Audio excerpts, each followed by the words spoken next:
Hello বন্ধুরা, আসসালামু আলাইকুম। আশা করি সবাই ভালো আছেন। আজকে খুব সিম্পল একটা ফুলের ভিডিও আপনাদের সাথে শেয়ার করব।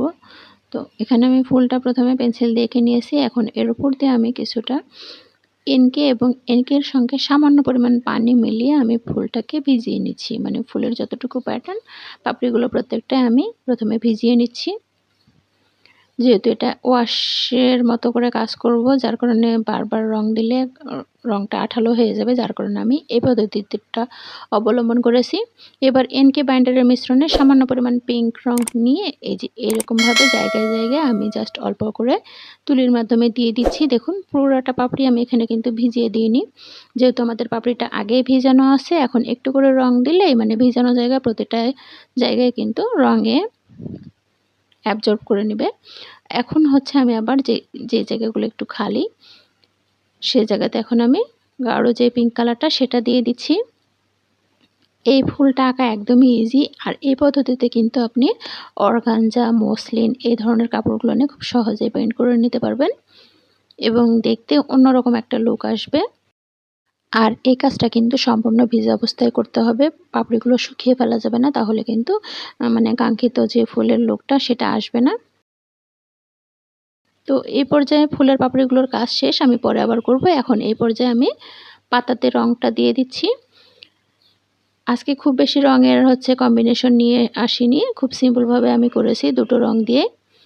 মানে ফুলটা হচ্ছে পিঙ্ক কালারের আর পাতাগুলো হচ্ছে মেহেদি সবুজ এই টাইপের একটা কালার করেছি। এভাবে আমি পুরো ফুলের কাজটাই শেষ করব। তো বন্ধুরা, আমার ভিডিওগুলো আপনাদের কাছে কেমন লাগে কমেন্ট বক্সে জানিয়ে যাবেন। ভালো লাগলে ভিডিও নিচে একটা লাইক দিতে অবশ্যই ভুলবেন না, আর ভালো খারাপ যেটাই লাগুক কমেন্ট বক্সে জানিয়ে যাবেন। এছাড়াও কিন্তু ভালো লাগলে আপনাদের ফ্রেন্ডস এবং ফ্যামিলি মেম্বারদের সাথে শেয়ার করতে পারেন। আমি চেষ্টা করি সব ধরনের ভিডিও আপনাদের সাথে শেয়ার করার, যেন আপনাদের উপকারে আসে। তো পাতার মধ্যে যে কালারটা দিয়েছি সেই কালারটা দিয়ে আমি এখন ডালপালাগুলো দিয়ে নিচ্ছি। খুবই সিম্পল। এখন এই যে দেখুন, আমি ফুলটা যে এঁকেছি এই ফুলের প্রত্যেকটা পাপড়িকে আমি এখন আউটলাইন দিয়ে আলাদা করে দিচ্ছি।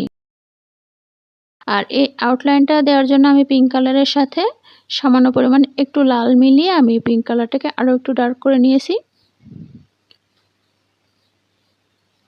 আর আউটলাইন দেওয়ার সময় তুলিতে কিন্তু খুব বেশি রং নেওয়া যাবে না, সামান্য পরিমাণ করে রং নেবেন। একদম তুলির মাথায় খুবই সামান্য পরিমাণ রং নিয়ে এই আউটলাইনগুলো দিতে হবে, না হলে বেশি রং নিয়ে নিলে মানে আউটলাইনটা মোটা হয়ে যাবে, তখন দেখতে ভালো লাগবে না। এখন মাঝখানের জায়গাটাতে আমি হলুদ রং দিয়ে দিলাম। তো এই যে কিছুটা পাপড়ির এখানে আমার সাদা রঙের মধ্যে সাদা জায়গা রাখতে চেয়েছিলাম, সেখানে আমার রং চলে গেছে।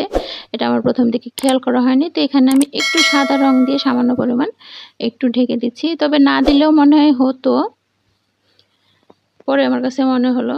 তখন আসলে আমি একটু নার্ভাস হয়ে গেছিলাম। যাই হোক, তো এটা আপনারা করার সময় একটু খেয়াল রাখবেন। আর ফুলের মাঝখানে আমি এখন ব্রাউন কালার দিয়ে এই যে ঠিক প্রথমে একটু ফুটা দিয়ে গোল করে নিয়েছি, এবার চারপাশে একটু লম্বা লম্বা করে দিয়ে এখন আমি এই যে ফুলের রেণুটা এভাবে দিয়ে দিলাম। খুবই সিম্পলভাবে করে দেখিয়েছি। আশা করি ভিডিওটি আপনাদের ভালো লাগবে। এই যে আমার ফুলের ফাইনাল লুক। এতক্ষণ কষ্ট করে ভিডিওটি দেখার জন্য ধন্যবাদ।